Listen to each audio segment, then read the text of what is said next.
नहीं जी, नहीं करना हमको इस कंपनी में जॉब। अरे क्या करियो, पगला गई हो का? टोपी क्यों नीचे फेंक दी? हाँ, हम पगला गए हैं। आपको शायद नहीं दिखता है, आपको बस यहाँ काम करे जाना है, पैसा तो मिल नहीं रहा है। पिछले 3 महीने से यहाँ पे हमको तनख्वाह नहीं मिला है। आपने सोचा घर का खर्चा कैसे चल रहा होगा भला? नहीं सोचा ना। हमें ही को तो सब कुछ सोचना पड़ेगा, क्योंकि बच्चा लोगों का खर्चा तो हमें ही को देखना होता है। आप तो कुछ देखते नहीं है, आपको क्या फर्क पड़ता है? आप तो रोज सुबह आते हैं, यहाँ पे काम पे लग जाते हैं, और मालिक हमारे बारे में एक बार भी नहीं सोचता है। 1 मिनट, क्या चल रहा है यहाँ पर? क्यों इतना शोर हल्ला कर रखा है? और क्या बातें बोली जा रही है कि काम नहीं होगा, पगार नहीं मिल रही है? क्या कहे साहिब, आप ही बताइए।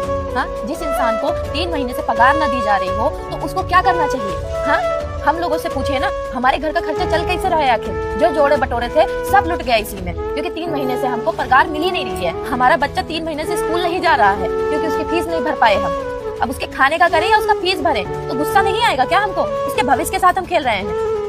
आप लोगों को कैसे पता होगा? आप लोग तो बड़े बड़े साहब हो, आते हो सीधे ऑफिस के अंदर घुस जाते हो, एक बार भी नहीं सोचते कि हमारे नीचे जो काम करते हैं उनका पगार गया टाइम पे कि नहीं गया। पूछा एक बार? नहीं पूछा, तो हम काहे ना गुस्सा करें? हम दूसरी ऑफिस में काम कर लेंगे, जहाँ हमको सही टाइम पे पगार मिल जाएगी, हमारा घर का खर्चा चल जाएगा। अरे आपको तो ये भी नहीं पता कि हमारे साथ वाले जो कार्यकर्ता थे सब छोड़ के इसी चक्कर में आपका ऑफिस जा रहे हैं। अरे आपको काहे ही परेशानी होगी? आपको काहे लेना देना हम गरीबों से? अमीर जो है ना। क्या बकवास करे जा रहे हो तुम सुबह सुबह? तुम लोगों को सैलरी नहीं मिली है? ऐसा हो ही नहीं सकता है। और तुम मुझे के पाठ पढ़ा रही हो सैलरी न देने का? मैं बहुत ही ईमानदार ओनर हूँ अपनी कंपनी का, और अपनी कंपनी में उसूलों पर चलाता हूँ, और सबसे पहले लोगों को उनकी मेहनत का पैसा देता हूँ। मैं भी बकवास करे जा रही हूँ? तुम्हारी सैलरी भी तुम्हें गई है, समझी? तो झूठ बोलने की जरूरत नहीं है, मेरे पास सारा रिकॉर्ड होता है। रिकॉर्ड में अच्छे से लिखा है कि तुम्हें भी तुम्हारी सैलरी मिली है। अगर तुम्हें नहीं मिली होती तो मुझे पता लग जाता।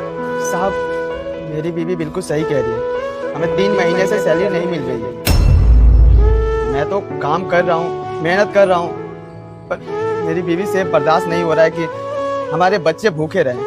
अब 3 महीने से जैसे तैसे खर्चा अपना चला रहे हैं, रूम किराया नहीं भरे हैं, राशन वाले को पैसे नहीं दिए हैं, बच्चे भूखे हैं। बस गुस्से में आकर बेबी ये टोपी नीचे फेंक दी, पर हम आपसे माफी मांगते हैं, पर हम क्या करें? मेरी बात सुनो, ऐसा हो ही नहीं सकता है कि तुम्हें सैलरी ना पहुंचे। पहली बात तो हमारी कंपनी का रूल है कि सैलरी ऐसे नहीं दी जाती। सैलरी मिलने से पहले एक रिसीविंग साइन कराई जाती है, जिसको सैलरी रिसीट कहते हैं, और जब उस पर साइन होते हैं तब पैसा मिलता है। और जब एम्प्लॉई उस रिसीविंग पे साइन कर देता है तो उसका मतलब होता है कि उसको उसकी सैलरी मिल चुकी है, और तुम्हारे भी साइन उस रिसीविंग पे हैं। और अगर नहीं होते तो ये बात मेरे कैबिन तक पहुंच जाती। तो ऐसा हो ही नहीं सकता कि तुम्हें सैलरी ना मिली हो। तुम्हें गलतफहमी हो रही है। साइन तो हम कर दिए हैं साहब जी, पर हमें सैलरी नहीं मिली है। गंदी डांस करने वालों को सब फॉलो करते हैं, लेकिन अल्लाह के नाम को कोई फॉलो नहीं करता। ऐश्वर्या मैम बोलती है कि साइन कर दो, पैसे मिल जाएंगे। हमने साइन कर दिया, और उनसे सवाल जवाब भी नहीं कर सकते, क्योंकि वही तो सैलरी देती है ना। और हम इतने पढ़े लिखे भी नहीं है कि हम ज्यादा दिमाग लगाएं। अगर पढ़े लिखे होते तो हम कहीं अच्छे जॉब करते ना।